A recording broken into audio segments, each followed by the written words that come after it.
The things they carried. Enemies. One morning in late July, while we were out on patrol near Elsie Gator, Lee Strunk and Dave Jensen got into a fist fight.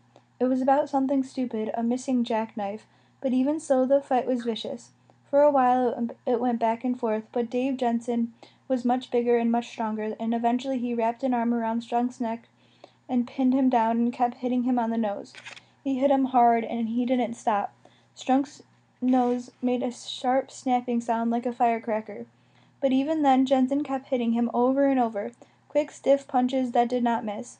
It took 3 of us to pull him off. When it was over, Strunk had to be choppered back to the rear, where he had his nose looked after, and 2 days later he rejoined us, wearing a metal splint and a lot of gauze.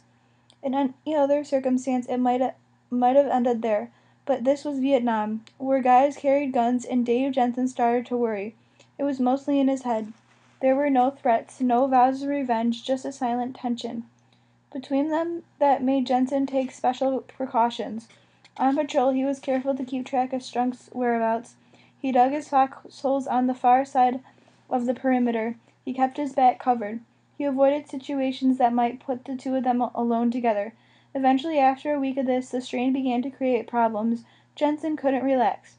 Like fighting 2 different wars, he said. No safe ground, enemies everywhere. No front or rear. At night he had trouble sleeping, a skittish feeling.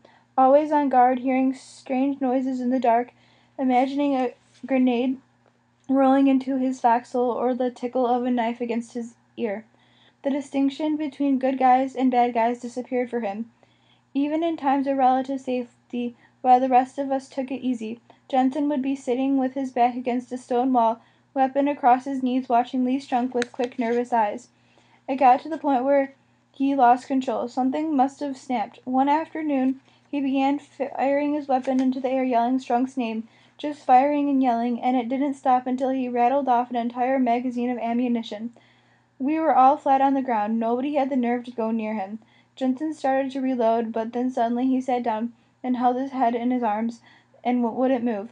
For 2 or 3 hours he simply sat there.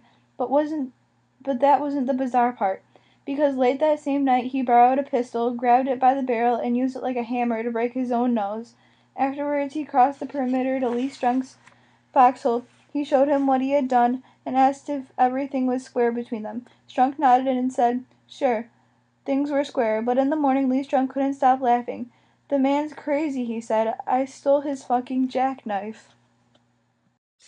The Things They Carried by Tim O'Brien. Friends. Dave Jensen and Lee Strunk did not become instant buddies, but they did learn to trust each other.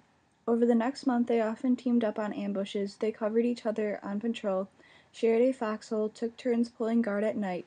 In late August, they made a pact that if one of them should ever get totally fucked up a wheelchair wound, the other guy would automatically find a way to end it. As far as I could tell, they were serious. They drew it up on paper, signing their names and asking a couple of guys to act as witnesses. And then in October, Lee Strunk stepped on a rigged mortar round. It took off his right leg at the knee. He managed a funny little half step like a hop, then he tilted sideways and dropped. Oh damn, he said. For a while he kept on saying it. Damn, oh damn, and he stubbed as if he'd stubbed a toe. Then he panicked. He tried to get up and run, but there was nothing left to run on. He fell hard. The stump of his right leg was twitching. There were slivers of bone, and blood came in quick spurts like water from a pump. He seemed bewildered. He reached down as if to massage his missing leg, then he passed out, and Rat Kiley put on a tourniquet and administered morphine and ran plasma into him. There was nothing more anybody could do except wait for the dust off. And after we'd secured an IZ, Dave Jensen went over and kneeled on Strunk's side. The stump had stopped twitching now. For a time there was some question to whether Strunk was still alive, but then he opened his eyes and looked up at Dave Jensen.